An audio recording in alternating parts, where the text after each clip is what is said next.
What are the endgame considerations in the Sokolsky Opening? Have you ever wondered what happens in the endgame after starting with the Sokolsky Opening? This unique opening, also known as the Polish or orangutan opening, begins with the move of the b-pawn to b4. It is a flank opening that aims to gain space on the queenside early in the game. Let's break down some important endgame considerations that arise from this opening. First, the queenside pawn structure plays a significant role. In many games, white pushes the b-pawn to b5, supported by moves like a to-a-4 and c2 c4.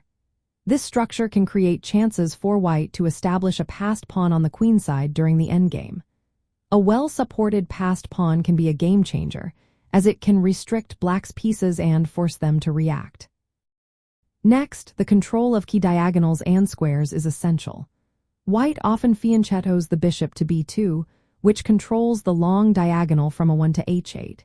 In the endgame, this bishop can apply pressure on black's pawns and key squares, especially if black's pawn structure is weak. Keeping this bishop active is vital for white's endgame strategy. Central control and piece activity are also important factors.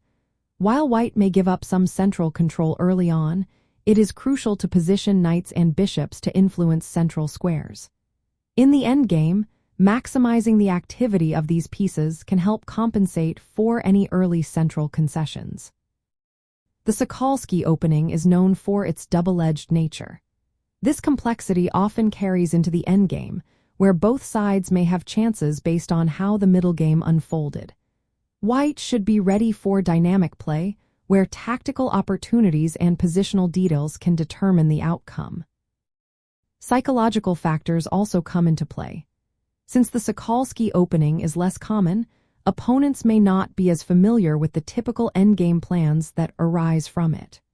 White can take advantage of this by steering the game into less explored endgame positions, where creativity and practical understanding can provide an edge. However, it is important to be aware of potential weaknesses.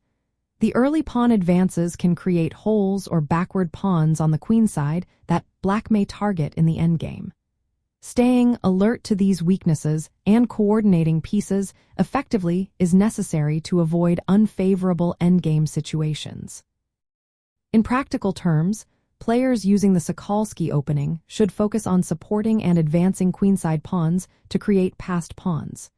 Keeping the bishop on b2 active to control long diagonals is also key. Ensuring piece activity and central influence is important, even with the opening's flank character. Finally, being aware of both tactical and strategic opportunities in the endgame is crucial due to the opening's dynamic nature. Overall, the endgame considerations in the Sokolsky Opening revolve around leveraging queenside space and pawn structure advantages while maintaining piece activity and guarding against structural weaknesses.